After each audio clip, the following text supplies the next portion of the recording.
Sir నమస్తే sir. ఇప్పుడు మా బ్లాకులలో మెయింటెనెన్స్ ఇయ్యని వాళ్ళకు మీ యాక్షన్ ఏమైనా తీసుకుంటున్నారా సార్? తప్పకుండా ఇప్పటివరకు బ్లాక్లలో ఎవరైతే ఉంటున్నారో వాళ్ళకందరికీ కూడా 31 అక్టోబర్ వరకు, అంటే అక్టోబర్ 31 తారీఖు వరకు కూడా ఏ విధంగా మెయింటెనెన్స్లు అయితే డ్యూ ఉన్నాయో అవన్నీ కూడా క్లియర్ చేయాలి. 1 నవంబర్ నుంచి కొత్తగా వచ్చిన కమిటీ వాళ్ళకు హ్యాండ్ ఓవర్ చేయడం జరుగుతుంది. ఇప్పటి వరకు ఎవరైతే మెయింటెనెన్స్ కట్టకుండా డ్యూ ఉన్నారో వాళ్ళ యొక్క లిస్టులు మేము తెప్పించుకొని పాత కమిటీ వాళ్ళతోటి వాళ్ళందరికీ నోటీసులు జారీ చేయడం జరుగుతుంది. తర్వాత మీకు మెయింటెనెన్స్ డ్యూ ఉన్నదంటే దాని అర్థం మీరు అక్కడ ఉండట్లేదు అని చెప్పేసి దానికి అర్థం వస్తుంది. కాబట్టి బకాయిలు ఉండటమే కాకుండా మీరు అక్కడ ఉండకుండా బకాయిలు కూడా ఉన్నట్లయితే తర్వాత తప్పకుండా మీకు ఇబ్బంది. ఏదో ఇల్లు వచ్చేసింది కదా, మాకు ఆల్రెడీ రిజిస్ట్రేషన్ సర్టిఫికేట్ వచ్చేసింది, తర్వాత మాకు ఇది ట్యాక్స్ కట్టేసినాము, కరెంటు బిల్లు కట్టేసినాము, మమ్మల్ని ఎవరు ఏం చేయలేరంటే మాత్రం కరెక్ట్ కాదు. ఇప్పుడు ఖచ్చితంగా కూడా మీరు అది ఉన్నట్లయితేనే తర్వాత వాళ్ళకి ఇంకోటి మెయింటెనెన్స్కి చూడండి, ఎంతమంది ఉన్న మెయింటెనెన్స్ వస్తుంది. నువ్వు ఎన్ని ఫ్లోర్లు ఉన్నా ఏదైనా ఏఎంసీ ఉంది, యాన్యువల్ మెయింటెనెన్స్ ఛార్జెస్ అవుతున్నాయి, తప్పకుండా కట్టబడుతుంది. లిఫ్ట్లో మీరు 10 మంది ఉన్నా 20 మంది ఉన్నా లిఫ్ట్ ఛార్జెస్ పే చేయాలి. నేను ఉన్నప్పుడే కడుతున్నా, నేను వాడట్లేను లిఫ్ట్ అంటే కుదరదు. ఖచ్చితంగా కూడా చేయండి.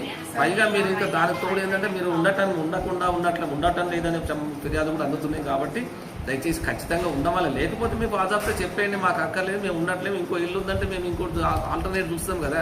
అనవసరంగా దానికి తాళం వేసుకొని పోయి అక్కడ ఉన్న వాళ్ళ మెయింటెనెన్స్ ఇవ్వకుండా ఉన్న వాళ్ళకి ఇబ్బంది, ఆడ ఉన్నటువంటి దాన్ని మెయింటైన్ చేయడం లేదు. కనీసం ఆ కింద మడగలిస్తే కిరాయికి పెట్టుకుని తీసుకున్నాడు, కనీసం ఏదైనా పని చేసుకుందామని కూడా ఏమున్నారు సార్ ఇక్కడ ఏం అమ్ముడు పోతుందని చెప్పి వాళ్ళు అంటున్నారు. మరి ఇదంతా కూడా ఇబ్బంది అవుతుంది.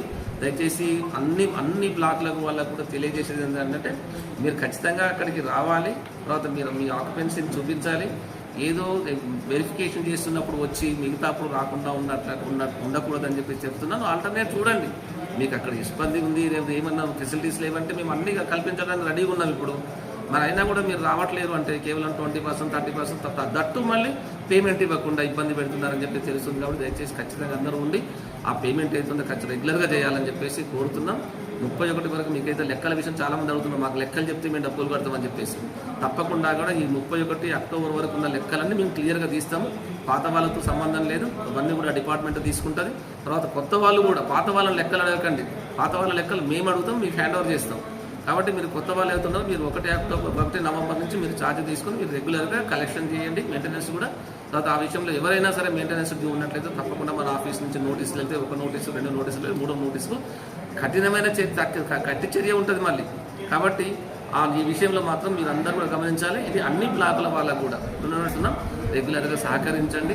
తర్వాత అట్లయితేనే మనకు 2 BHK ఇచ్చిన దానికి సార్థకం అవుతుంది. తర్వాత మనం అందరం దాన్ని సక్రమంగా చేసుకుని అందరూ కలిసి ఉండి ఏదైనా సమస్య గురించి కనుక పోరాడితే అవుతుంది. కానీ ఎవరంతటా వాళ్ళే ఉండి ఏదో ఒక్కలో ఇద్దరు ఆఫీసులకు వచ్చి విషయాలు చెప్తున్నట్టు కనిపిస్తుంది.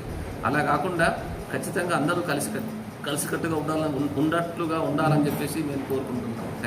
Thank you.